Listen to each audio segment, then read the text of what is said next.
Welcome to Love Lies Chronicles. It started with a look.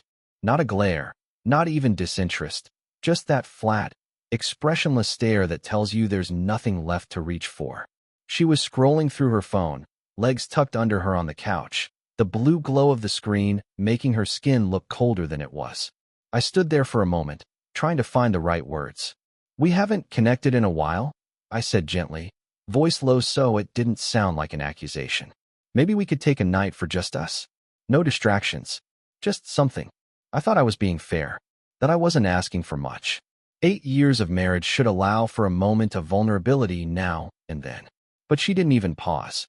Her thumb kept swiping. And then she said it. Not with venom, not with heat, just simple dismissal.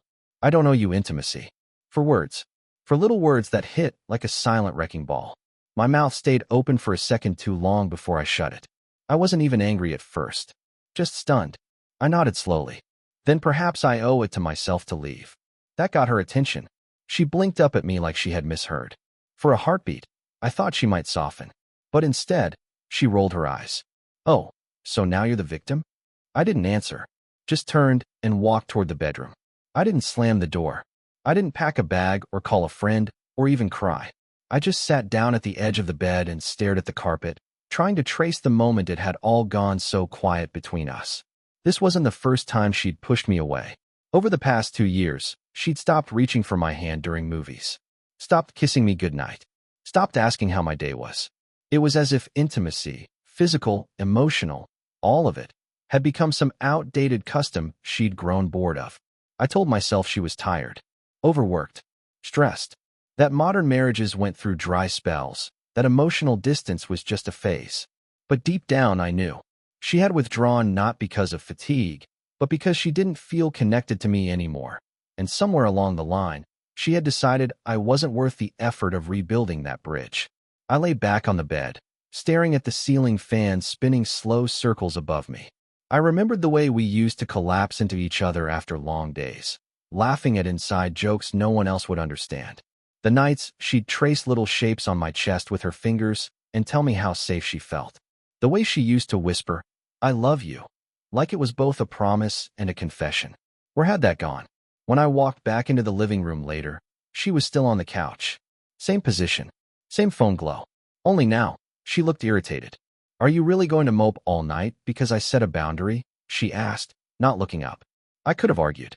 I could have said, setting a boundary isn't the same as building a wall, or marriage isn't a one-way agreement where only one person gets to decide what matters. But I didn't, because somewhere in that moment, I realized something important. She didn't think she'd done anything wrong. To her, this wasn't neglect. It was empowerment. To her, I wasn't a partner who needed love. I was an obligation trying to make demands. So I just said, "No, I'm not moping." She smirked, satisfied she had won whatever imaginary contest we were in.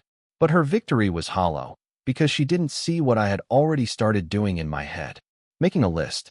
Not of things I wanted to say. A list of what I would take with me when I left. I wasn't going to storm out, or have some cinematic exit with packed bags and a slammed door. No, I was going to dismantle this life quietly, one small step at a time. And by the time she realized what I had done, it would be too late for both of us. She could keep her pride. I would keep my peace. And whatever followed next, whatever chaos my absence would create, that was hers to live with. She didn't notice the change at first. The next morning, I made coffee like I always did. 2 mugs. Hers with a little oat milk, no sugar. Mine black. I placed hers beside her laptop like always. But I didn't say anything when she walked by without a glance or a thank you. She didn't even take a sip. That was fine. I wasn't doing it for her. Not anymore. She went to work. I stayed home, remote project backlog catching up to me. But what she didn't know was that I had started a different project of my own. I opened my laptop and began quietly collecting every financial document I could find. Bank statements, tax returns, credit card history. I checked our joint accounts, made backups of everything, noted every automated transfer she had set up, and traced unfamiliar charges. There were several. High-end clothing, spa services, a one-time booking at a boutique hotel downtown. Months ago, supposedly during a wellness retreat. I remembered her telling me then that she needed space. I had told her to take what she needed. I didn't realize I'd given her permission to vanish from the marriage entirely. That night, I didn't ask how her day was. I didn't lean in for a kiss. I didn't try to initiate anything, not a touch, not a smile. Just quiet civility. She noticed. "Are you seriously still sulking?" she asked over dinner. "Takeout again. Thai food, lukewarm." I didn't respond. Just kept eating, bite by silent bite. A few days passed.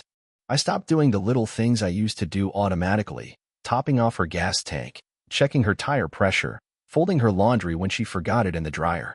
The dishes piled up. Groceries ran low. She started noticing. "You didn't buy oat milk," she said one morning, peering into the fridge. "I don't drink oat milk," I replied. A pause. "Right," she muttered, closing the fridge with more force than necessary. It was subtle at first, the way the distance began to bother her. She masked it with sarcasm, with mild digs about me being moody or passive-aggressive. But I didn't bite. I had no interest in fighting for her attention anymore. I was too busy watching her behavior from a new distance. One night, she stepped into the bedroom wearing the lace set I hadn't seen in over a year. The one I used to love on her. She leaned against the doorway, arms crossed, chin tilted with just a hint of a smile. "So are we gonna pretend this isn't ridiculous?" I met her gaze, unreadable. "What is? This Cold War? You trying to punish me for not being a Stepford wife?" I shook my head slowly. "You're mistaken. I'm not punishing you." "Really?" she scoffed. "Because it feels like you're playing some game." "I'm not playing anything," I said calmly. "You made your boundaries clear. I'm just honoring them." The shift in her eyes was subtle but unmistakable. For the first time, she realized something was different, not just a mood swing or a sulk, but a fundamental rewiring of how I was choosing to exist in this house. I was no longer trying to fix things. I was adapting to them. That scared her more than a confrontation ever could. Later that week, I was sorting through a box in the guest room closet when I came across a small envelope tucked behind an old shoebox. It was addressed to her from someone named Jared. I didn't open it, not yet. Instead, I slid it back where I found it and kept unpacking the rest. But the name stuck with me. The next day, she mentioned his name casually during a call while I was nearby. "Oh, Jared? Yeah, I'll see you Thursday. Same place?" My stomach tightened, but I kept my expression blank. That night, I checked our shared calendar. Nothing listed. I checked her location history through our synced Google account, an old digital breadcrumb trail we'd set up when we bought a smart home system together. She hadn't turned it off. And there it was, Jared's Bistro, Thursday nights, 3 weeks in a row. I remembered her telling me she was going to yoga. Namaste. That night, I sat at my computer and searched her name along with Jared's. No social media links. No tags. But then I remembered her sister, Rachel, was the kind who documented every brunch, every selfie, every clink of champagne. A quick search through Rachel's Instagram stories showed a short video clip from the week prior. My wife, sitting across from a man I didn't recognize at an outdoor cafe, laughing, leaning forward, her hand touching his forearm. The same hand that hadn't touched me in weeks. Now I had a name, a face, and more than enough reason to keep watching. And she still had no idea the tide was turning. Thursday night came faster than I expected. She didn't dress like she was going to yoga. No mat, no leggings, no casual bun. She wore a navy blue wrap dress that clung just enough to hint at intention, and a perfume I hadn't smelled in months. Her hair was done carefully, too carefully for an hour of downward dogs and deep breathing. "You're going to yoga?" I asked from the couch without looking up from my laptop. She hesitated at the door, just long enough for me to know I was right. "Yeah," she replied. "It's a new studio. Just trying something different." I gave her a nod and nothing more. She lingered a second, as if expecting a challenge. When none came, she walked out. 10 minutes later, I grabbed my keys and left too. I parked 2 blocks away from Jared's Bistro. I knew I could have confronted her right then, and there, waited until they laughed too loudly or touched one too many times, but I didn't want rage. I wanted understanding. I wanted to see them without them knowing I was watching. Through the window, I saw her at the bar. She was already on her second glass of red. He arrived a few minutes later, arms wide, that same casual intimacy I had once known so well. They hugged, leaned in close, whispered. They looked like a couple in the early stages of pretending it's not serious yet. But I could see it. This wasn't their first time. Not by a long shot. I didn't take photos. Didn't need to. The proof wasn't for court. It was for me. They stayed for almost 2 hours. Left separately, 5 minutes apart. She came home smelling of wine and something citrusy I didn't recognize. How was yoga? I asked as she kicked off her heels. She froze. Good. Sweaty. I looked up from the couch, keeping my voice even. Do they serve wine at this studio? Her eyes narrowed for a fraction of a second. Then she smiled. They had complimentary wine and fruit afterward. Some health promo. Sounds nice. She shrugged and disappeared into the bathroom. I didn't follow. I didn't say anything else. I didn't need to. Because the next morning, I met Jared. He didn't know who I was, of course. I waited until he was done teaching his marketing class, some small workshop at a co-working space she once mentioned in passing. I pretended to be interested in signing up. I asked a few questions. He was charming, confident, a little too sure of himself. Jared, right? I asked as we shook hands. He nodded. And you are? I smiled. Nobody you'll remember. But I'm someone whose wife comes home smelling like your cologne. He blinked. And for a moment, I saw the cracks in his polished grin. He opened his mouth, but I raised my hand. Don't bother. I'm not here to punch you, or warn you, or mark territory. I just wanted to see the guy she threw our marriage away for. His face turned sour. Look, man, I didn't know. You knew she was married. You knew she was lying to someone. You just didn't care. He didn't deny it. That silence told me more than words ever could. I left him there, no threats, no raised voice, just truth. And the truth felt heavier than any fist I could have thrown. The next twist didn't come from Jared. It came from someone I hadn't expected, her sister. Rachel called me the following day. Can we talk? She asked, her voice softer than usual. About what? About what my sister's doing, and what she said about you. We met at a coffee shop on the edge of town. Rachel looked tired, eyes puffy like she hadn't slept in days. She told me you'd probably leave soon, Rachel said. That she's ready to move on, but only after you finish paying off the credit cards. I stared at her. She said that. I asked. She also said you were emotionally weak, that you'd cling for a while, but eventually accept being phased out. I clenched my jaw. Rachel looked down at her coffee. She's not the person I thought she was. I defended her for too long. I thought maybe you were the problem, but... She showed me texts between her and Jared. They joked about how clueless you were, about how she trained you to stay passive. I nodded slowly, not surprised, just vindicated. Rachel pushed her phone across the table. A screen filled with screenshots, messages, photos, voice notes. All the proof I needed. I'm sorry, she said. You didn't deserve this. I looked up at her. No, I said, but I'm finally done pretending I did. What I had now wasn't just confirmation. It was clarity. And with clarity comes power. Next was the fallout. Not the cold, sulking kind of silent. The kind that follows resolve. That quiet, deliberate stillness that replaces pleading and waiting with planning and execution. I didn't yell. I didn't cry. I didn't accuse her of anything. In fact, I barely spoke to her for the next 3 days, just enough to be civil, to be unremarkable. She thought I was sulking again. Thought I'd come crawling back once I got tired of being ignored. She still didn't get it. I wasn't ignoring her. I was done. The first thing I did was visit our bank and open a new account. Solo, clean, untouchable. Then I rerouted my direct deposit and set up alerts for any large withdrawals on the joint one. I checked our lease and realized, to my quiet satisfaction, that the apartment was in my name alone. I began slowly removing my essentials, bit by bit. Things that could disappear without being noticed. My passport, hard drives, documents. I even boxed up sentimental items and stored them in my office at work. She still hadn't noticed.